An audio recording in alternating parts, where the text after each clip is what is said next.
Hey, so gold and silver, they've just been in this trading range where like nothing is happening. It's like watching paint dry, isn't it? Yeah, it's been pretty remarkable, especially for the last month, to see how things have just gone sideways. In fact, if you look at the mining sector, the mining stocks on the New York Stock Exchange, on the Nasdaq, and in Toronto, they have gone sideways for about, I think it's now 24 days in a very tight range, which is extraordinarily unusual if you look back over history. And so it's a very interesting time to be watching this stuff. You know, if anything, Kerry, the world here in 2017, the investing world, at least, the financial world, is now so utterly dominated and controlled by computer trading, pre-programmed really in a large extent. You know, these algorithms are written to respond and either buy stocks, sell stocks, buy gold, you know, or sell gold, buy Forex, sell Forex, whatever. And they're all written in advance, and they key off each other, they key off the headlines, and there's so little human involvement anymore that it almost, I mean, it boggles the imagination when, you know, it boggles the mind when you see some of these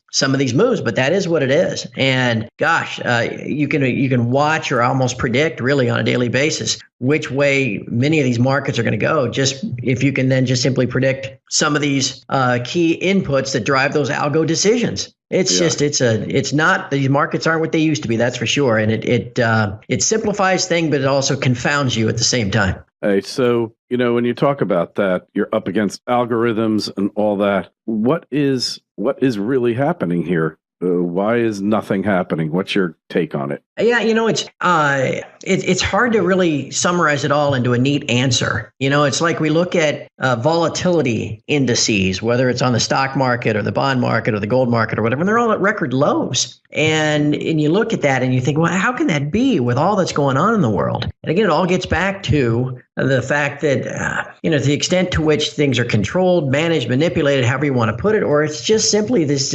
algo computer control that has taken a lot of the emotion, but also logic out of these markets. It's like today, and we're recording this, as you said, here on Thursday, and you can see that gold is down significantly. And the reason for that is that the primary driver of that COMEX gold price these days is one simple algo input, and that's the Forex pair of the US dollar versus the Japanese yen.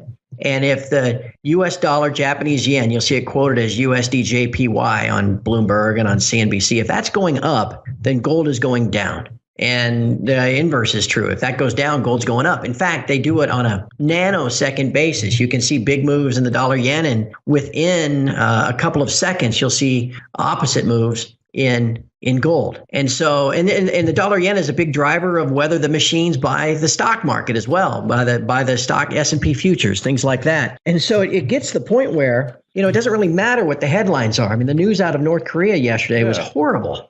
And gold goes down, right? Yeah, exactly. And that's because the dollar yen went up on a short-term basis because of comments that are being made today by Yellen in front of Congress and the prospect of some tax cuts going through Congress this month. That has driven the dollar yen up a point from 111 to 112. That should be good for about $10 or $12 down in gold, and that's exactly what gold is down. Mm-hmm. And, you know, and Kerry, we joke about how, you know, God, they could light off a nuclear bomb in Times Square and stock market would probably go up. You know, initially there might be some selling if that were to happen. But if that caused this dollar yen to go up, then yeah, eventually the robots would take over and stocks would rebound and probably end up green on the day. I mean, and that sounds ludicrous. Yeah. But that's seriously the world that we live in. Amazing. And you just see that the markets are really divorced in a lot of respects from what we would call fundamentals, or what we used to call fundamentals, right? Right. Well, and because, again, human beings making rational decisions take fundamentals into account. You know, it used to be back, I mean, when I first became a stockbroker back in 1990, right, we had to learn all about PE ratios, you know, and stuff like that. None of that crap matters anymore, Kerry. It just doesn't. And it's like today, there are still people that purport themselves to be analysts in the precious metal space, and they talk about physical demand driving price, or they talk about the difference between the spot price and the futures price is somehow driving the price. And none of that matters. It might have mattered 10 years ago or 20 years ago, but in 2017, it doesn't amount to a hill of beans. It really doesn't. And so when we talk about the gold price being kind of stuck in limbo this year, going up and going down,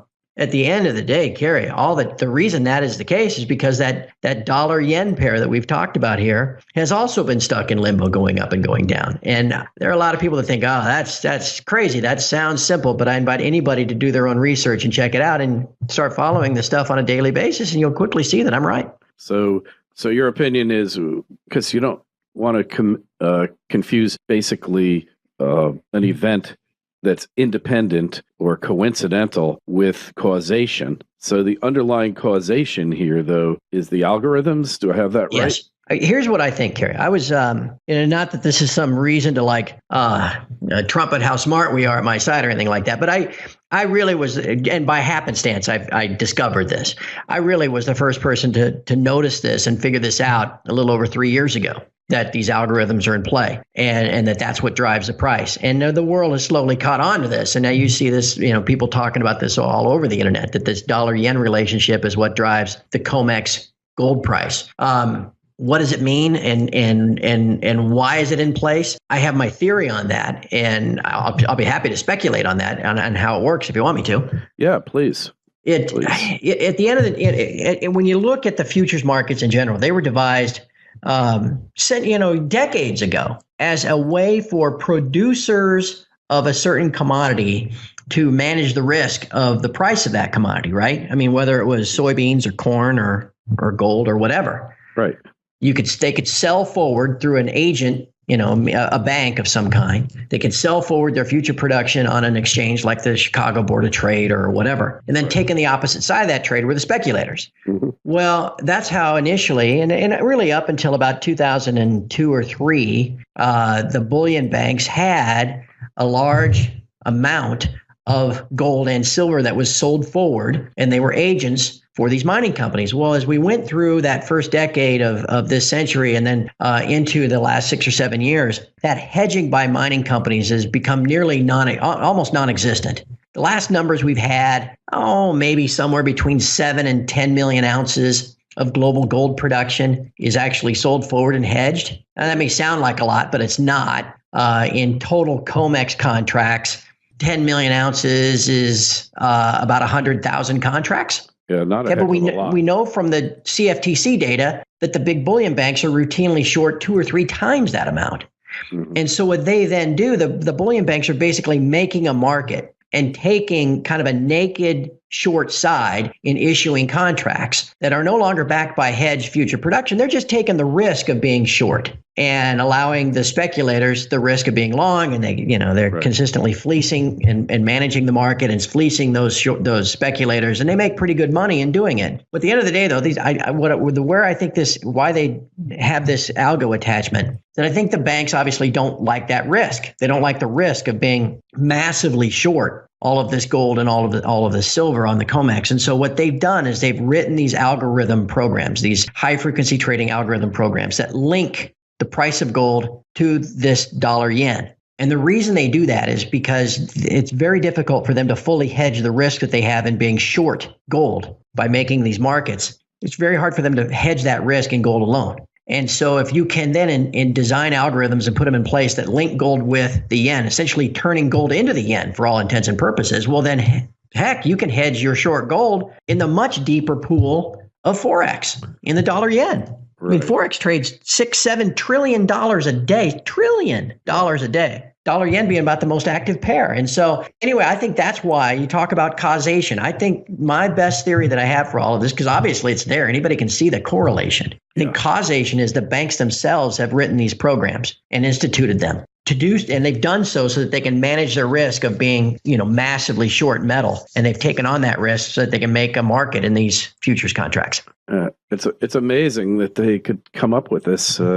I can't say I'm shocked. I mean, does anything shock you at this point, Craig? No, not really. I've seen a lot in the time that we've been doing this, which is now more than 7 years. And it is interesting this way things have changed, even just in the last couple of years, how blatant it's gotten in terms of what really is a control of the markets by the central bankers and then their primary dealer, big bank trading desks and hedge funds. We talk about the stock market, and we mentioned earlier how, as long as the dollar yen is going up, that's going to prompt these machines to buy stock futures. Right. And that in itself is a way that the central banks can stabilize asset prices, stock prices, and keep them going higher. Because everybody looks at it and goes, well, how does it keep going higher? And how come we haven't had a correction of more than 1%? Right? It's all they care about, right, is stock prices. Right. Nothing else matters. And it's this amazing time we've had, historic, really, of no corrections, just constantly moving up. Well, if some dope like me out here in the middle of nowhere can figure this out, I can assure you the central bankers have figured this out. And they know that if they can drive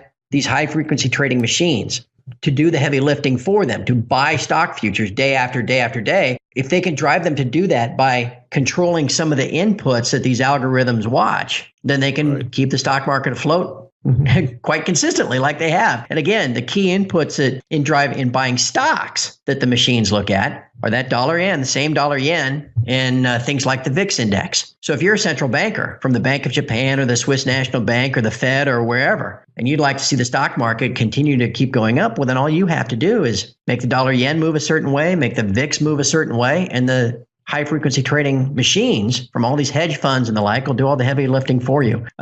This is kind of a heavy podcast. It's really heavy. In a long discussion. But what we're getting at, Kerry, is that people sense that there's something unusual going on. How can the stock market go up every day, and how come gold's not responding and all that kind of stuff? And at the end of the day, it's because these markets are almost entirely controlled now by a computer. And if the powers that be, whatever you want to call them, can get the computers to do what they want them to do, then you get this result that we see every day. And that's what's happening. So is there going to be a day here, Craig, where somebody, whether it's an enemy of the country or whomever, a hacker, actually gets the better of their computers and sends this market into a free fall and breaks up all their great plans, the best laid plans of mice and men, right? Yeah. That's what we're looking at here. Yeah. In terms of stocks, the stock market, that could, that's the risk, right? That somehow the machines get unplugged, if you will. And you get into it works the opposite way. You take your chart of the stock market going straight up and you flip it over and all of a sudden it's going straight down. In terms of gold, the big challenge, if I'm right about the bullion banks instituting these algorithm programs to link the price, what you're getting is a false price, right? You're not getting a price based off of physical exchange. You're getting a price, a paper-derived, electronically derived price. The bullion banks have the obligation, mainly in London, of feeding the global demand for physical gold at that paper-derived price. Right. That will continue as long as there's physical metal for them to feed into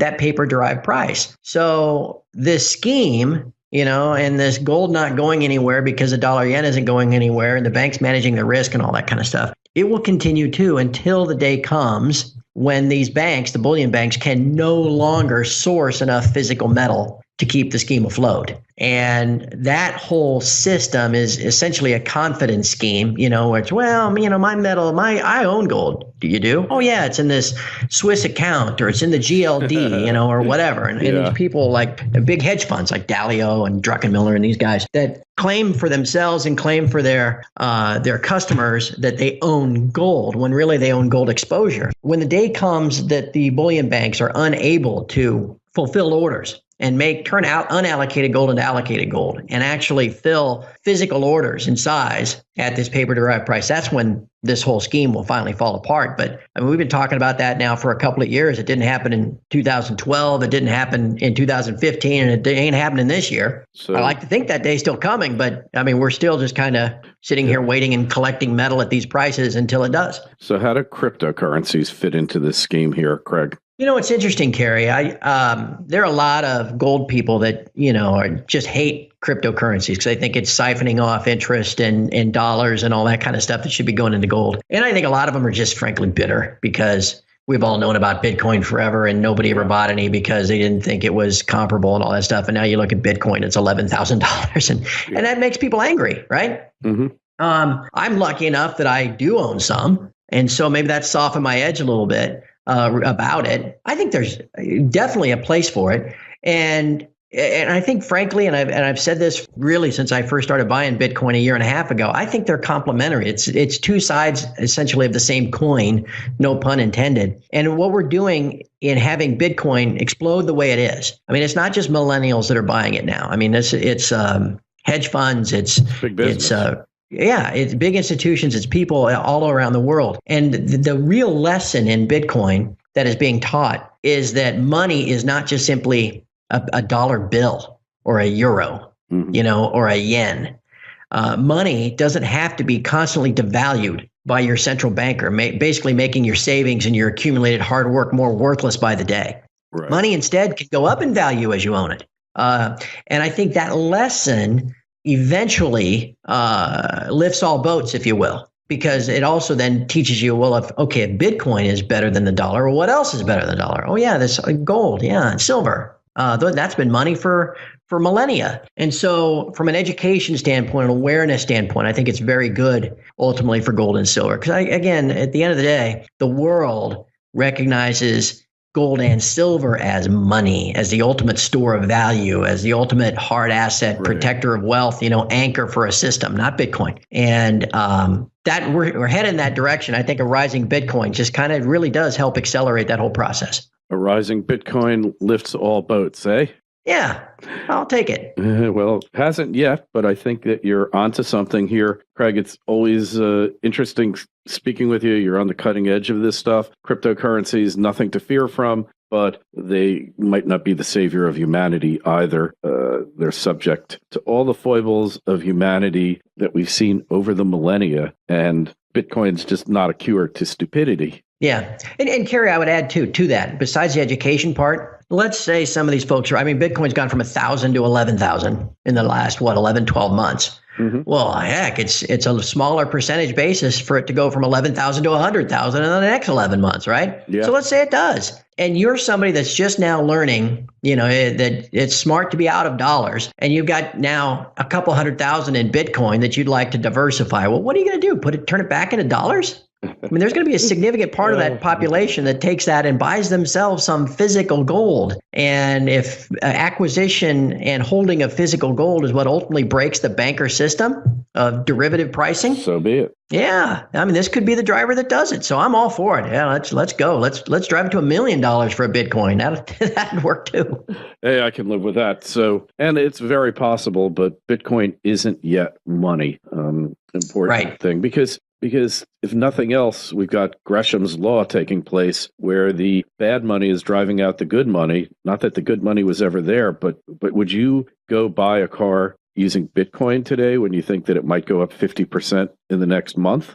You'd be insane to do it. So you're going to hoard your Bitcoin. And when you do need to do stuff, you'll take on debt or use your dollars. You're not going to use your Bitcoin, just like you wouldn't use your gold. And that's what I think the biggest obstacle is. Bitcoin being a currency, a medium of exchange, I think it is a victim of its own success on that score. How much stuff is really being purchased with Bitcoin? I think most of what's happening is trading, people buying and selling. And that, it's like if you were buying and selling dollars, but you couldn't buy anything with them, or you didn't want to, would the dollar be a currency then? Yeah. No, those are excellent points, Kerry. No doubt about it. So that's my skepticism with it. And then you look at the chart, Craig, you're a student of markets. When you look at how that chart's gone up, and yes, I know it's the whole world, there's always a reason why the latest bubble isn't a bubble, right? There's always rationalizations. And I feel like we're in the rationalization stage. Well, it's international. Well, nobody trusts fiat currencies and on, reasons why this time is different. But this time never is different. Yeah, the only thing I would add to it, Kerry, and we're now getting to where there's going to be some, let's call it synthetic Bitcoin, kind of like all the forms of synthetic gold that have been created, almost like alchemy, right? Uh-huh. If I can convince you that your futures contract or your GLD shares are just as the same thing as owning gold, well, then we've created more gold, right? Sure. And that's the supply dynamic of Bitcoin that has been under control thus far. And that's why I bought it first 18 months ago, was the amount of Bitcoin that can be mined gets cut in half every 18 months, something like that. And I thought, well, heck, if future demand is only going to grow while future supply is going to be going down, how does that not work, right? Yeah. I think a real threat to this exponential growth that it's had, though, is, the bankers. Suddenly there's going to be a futures contract on the NASDAQ and a futures contract that trades on the CME, and all that synthetic Bitcoin that they're going to try to come up with. That might eventually at least slow it down some. Yeah, well, or it might make it go higher. Yeah, who knows? There's two sides to manipulation. When it goes higher, and then all of a sudden everybody just jumps on the bandwagon, or when it goes higher only to make it crash. Yeah. Because it's at an unsustainable level. I don't know which it is yet, but I do know that I'm a student of bubbles, and there's been numerous bubbles. There's a great site called thebubblebubble.com, maintained by this columnist from Forbes magazine, and it studies every single bubble that's ever occurred in, going back to Tulip Mania. Yeah. And the problem is you don't know you're in a mania until it ends. Yeah, and all of a sudden, it's like, how could I have been so stupid? Right? Exactly. Yeah. Exactly. So bubble, that remains to be seen. And just because you're in a bubble doesn't mean it can't sustain itself for a while either. So I guess we're just going to find out in the next few months, next year or so, what the real story is. But if Bitcoin were to crash and you had a flight of funds out of it, where would that money go? That's right. That's right. And I think from as you said, being a kind of a student of markets, the thing that I think people would want to watch, at least for an intermediate term trend, is as Bitcoin has gone through the year, it's made a series of higher highs, right? And a series of higher lows as it's pulled back. Yeah. When that trend breaks and all of a sudden you get a lower low and a lower high on the chart, that might be your tell that it's, time to take a little money off the table for a while. Yeah, that could well be the case. But things happen so fast in Bitcoin, it's like mosquito years. That's true, too. So a crash, the crashes happen. And then before you know it, the crash is over. And then what? Yeah. It's going to be, it all sets us up for what's going to be a pretty wild and volatile 2018, Kerry. I mean, between the geopolitics and the politics and everything else. Oh, boy. I think we've got quite a year ahead of us. I totally